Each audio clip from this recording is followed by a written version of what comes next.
안녕하세요, 홀로석입니다.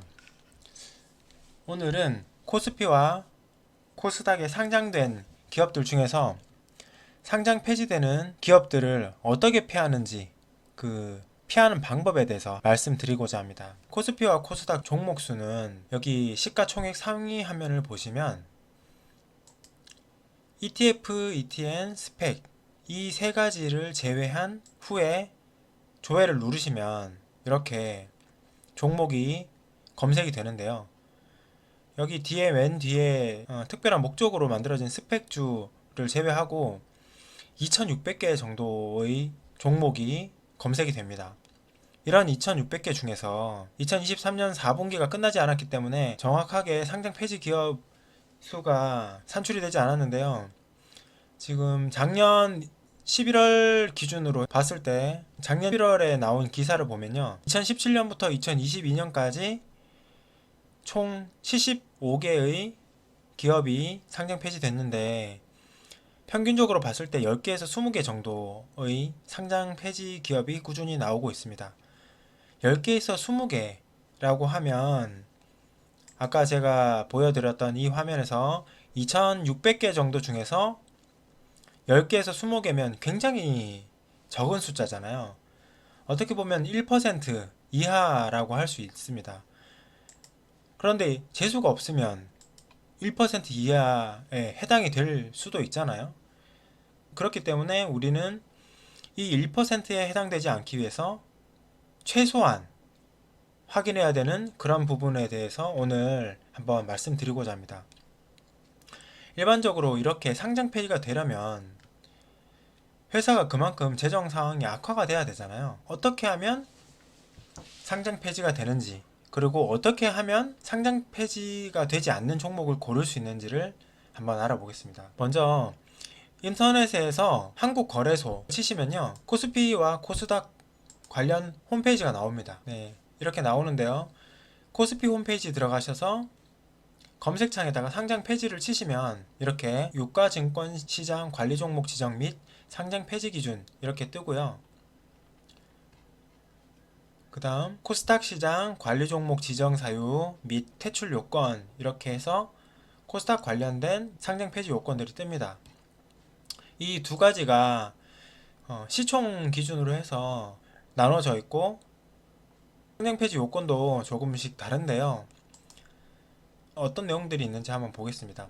정기 보고서 미제출, 감사인 의견 미달, 자본 잠식, 그리고 주식 분산 미달, 거래량 미달, 지배구조 미달, 공시 의무 위반, 매출액 미달, 시가총액 미달, 회생 절차, 파산 신청, 기타 즉시 퇴출 사유 이런 것들이 있고요.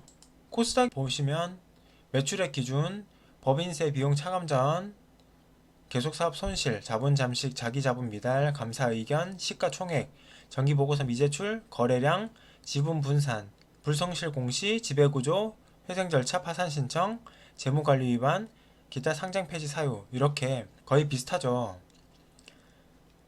요점은 뭐냐면 바로 이겁니다. 회사가 제일 중요한 거는 이익이잖아요. 이윤 추구를 목적으로 하고 있어서 수익이 나지 않으면 문제가 생기겠죠. 계속적으로 매출이 발생하고 매출이 발생해야 수익이 발생하고 그죠? 그래야 대주주든 소액주주든 간에 그 수익을 주가가 상승하든지 배당을 받든지 어쨌든 수익으로 연결이 되는 거겠죠. 기업을 이끌다 보면 매출액이든 영업이익이든 당기순이익이든 간에 등락을 거듭하겠죠. 이렇게 파도 치듯이 이렇게 출렁출렁 할 겁니다. 그렇지만 이 중에서 제일 중요한 것은 뭐냐면 제가 늘 말씀드리지만 적자로 전환했느냐, 3년 이상 계속적으로 적자가 지속되고 있느냐, 그 부분이 굉장히 중요하고요. 방금 말씀드렸던 이런 모든 이유들을 우리가 다 알 수가 없습니다. 뉴스가 굉장히 빠른 편인데 여기 금감원 공시 자료라고 있거든요. 이 금감원 공시 자료에서 그렇게 공시가 되는 거죠. 그러면 바로 이 주가에 반영이 되게 됩니다. 우리가 할 수 있는 일은 그 이전의 정보를 보고 매수할지 말지를 결정하고, 또 매수한 이후에 그런 일이 발생을 했을 때 어떻게 대응할지에 대해서 고민을 해봐야 합니다. 그죠? 자, 뭐 매수를 할 때 조금 전에 말씀드렸듯이 이렇게 많은 요건들에서 문제가 발생하거나, 유상증자나 전환사채 전환이라든지 물적 분할이라든지 여러 가지가 있어요. 물적 분할 같은 경우에는 뭐 그게 호재일 수도 있고 악재일 수도 있지만, 어쨌든 그런 이벤트로 인해서 주가가 급락을 하게 되는데, 우리가 할 수 있는 일은 뭐냐면 첫 번째로 고위험 종목군을 피하는 일입니다. 이 자료는 제가 크몽에 판매를 하고 있는 전자책입니다. 자, 보시면 고위험 종목군이란 관리 종목, 투자 주의, 투자 경고, 투자 위험 종목, 투자 주의 환기 종목, 우선주, 거래 정지, 정리 매매, 대주 가능 종목, 불성실 공시기업, 그 다음 ETF, ETN 투자 유의 종목, 이상 급등 종목, 공매도 과열 종목, 단기 과열 예고 종목, 단기 과열 종목, 경고 예고 종목, 동전주, 당월 보호 예수 해제 종목, 전환 사채 종목, 이런 것들을 고위험 종목군이라고 볼 수 있습니다.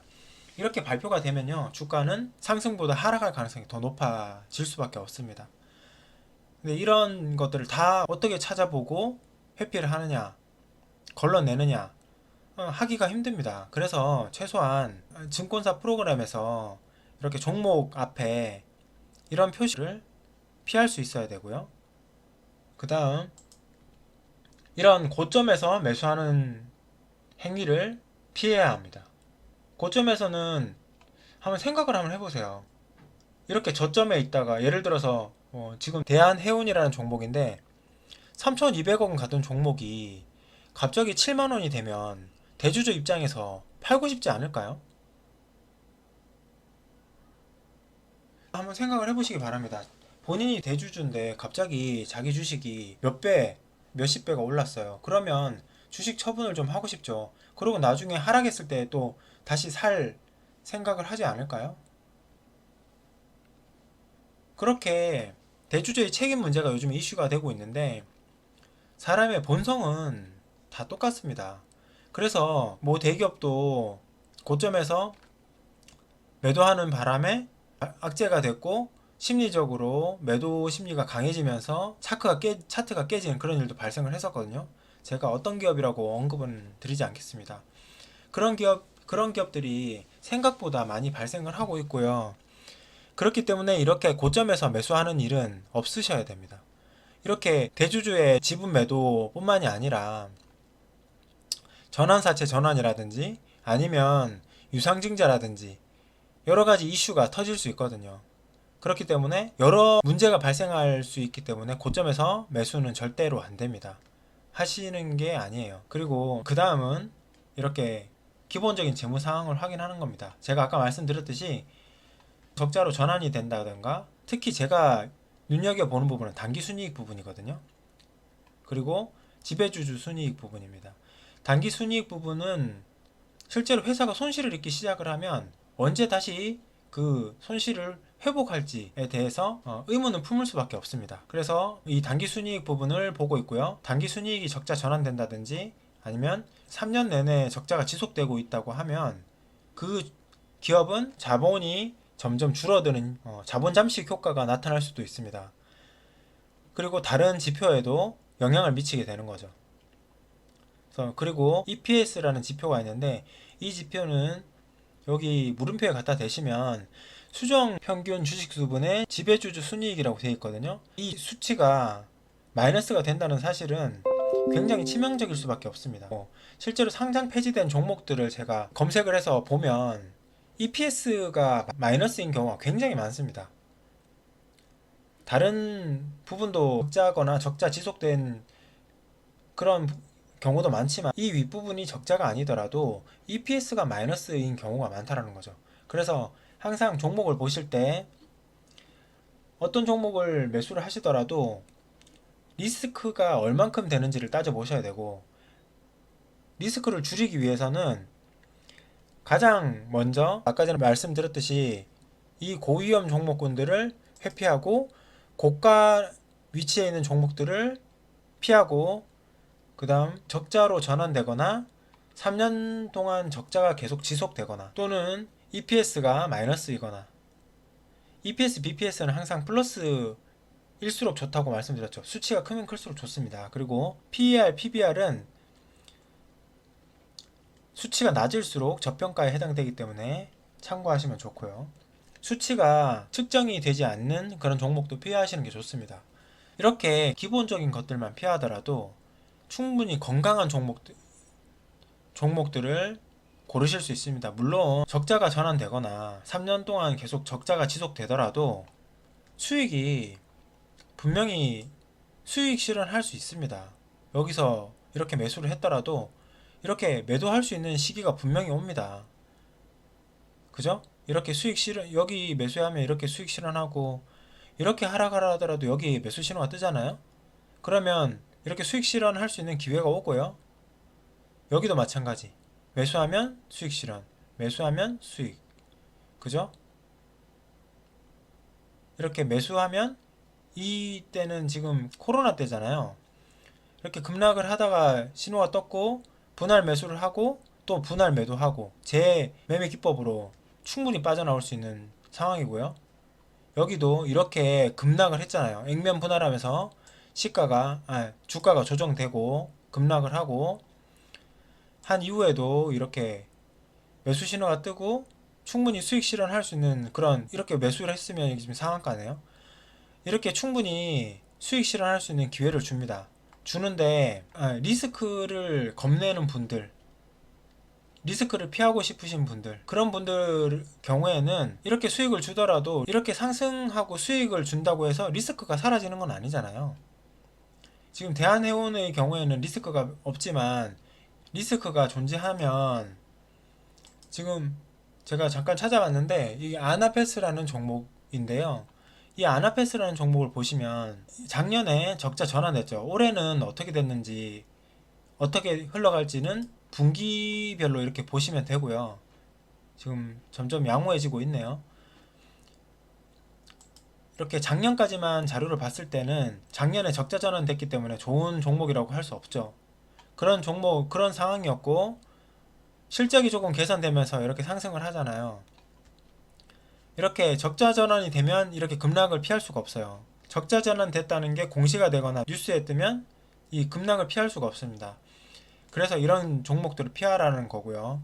이렇게 상승하면 다행이지만 그 실적이 더 악화가 될 수도 있는 거고 계속 유지가 될 수도 있잖아요. 그렇기 때문에 주가가 바로 반등하는지에 대해서는 알 수가 없는 겁니다. 그래서 리스크가 존재한다는 거고, 그 리스크는 주가가 상승한다고 해서 사라지지 않잖아요. 언제든지 관리 종목으로 바뀔 수 있고 상장 폐지 쪽으로 갈 수도 있는 가능성이 있는 겁니다. 그렇기 때문에 만약에 리스크에 대한 걱정이 많으신 분들은 이런 적자 전환되거나 아니면 적자가 지속되거나 또는 이렇게 PR 수치가 나타나지 않거나 EPS가 마이너스거나 이런 종목들은 상승을 하더라도 피하시는 게 좋다는 거죠. 이렇게 수익을 줄 수 있는 상황이어도 말이죠. 제가 드리고 싶은 말씀을 아시겠죠? 네. 그래서 지금 말씀드린 부분만 잘 지키고 매수를 하시면 리스크를 많이 줄일 수 있는 그런 기본적인 상태가 됩니다. 그리고 차트상 보통 기술적 분석이라고 말씀을 하시는데요. 이 차트 분석은 제가 이전 영상부터 계속 말씀드렸듯이 고가가 아니라 월봉상, 주봉상, 일봉상 저가에 있고 70% 이하에 있고 초보자분들은 70% 이하에 있고 어느 정도 경험이 있거나 전문가분들은 고수이시 분들은 뭐 위쪽에 있더라도 상관이 없겠죠. 그렇지만 그만큼 대응을 잘 하실 수 있을 테니까요. 그런 위치상 저점에 있고 하단에 있고 대량 거래량이 발생을 하면서 20일 이동 평균선 또는 장기동 평균선을 돌파하거나 지지하거나 그 위에 있거나 그런 경우, 그리고 거기에다 지지선이 확실하게 확인이 되는 경우, 이런 식으로 지지선이 확실히 확인이 되는 그런 종목이라면 종가에 매수를 하시고 10% 내려갈 때마다 분할 매수를 하시면 그러면 언제든지 이런 수익을 내실 수 있습니다. 그런 종목을 이런 화면에서 찾으시면 됩니다. 그런 종목을 찾기 힘드시다. 그러시면 필요하신 분들은 제가 전자책과 신호를 올려놨으니까요. 필요하신 분들은 이용하시면 좋겠습니다. 이상 오늘 영상을 마치겠습니다. 긴 시간 시청해 주셔서 감사하고요. 구독과 좋아요, 알림 설정은 영상 제작에 큰 힘이 됩니다. 감사합니다.